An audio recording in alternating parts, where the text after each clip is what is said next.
No place is that good yet to go for it. It's seated.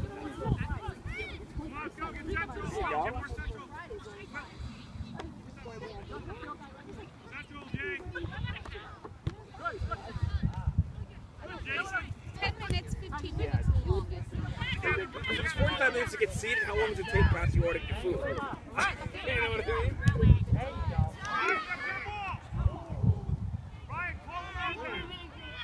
That means you didn't want to make the food too. The back up. It's like, if you're at least a bit hungry, you're talking like 2 hours before you get food.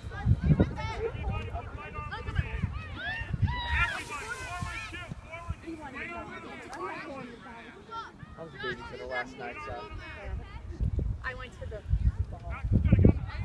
hanging out with the girls, the nights, because Mr. D and Mr. Rusher were bartenders.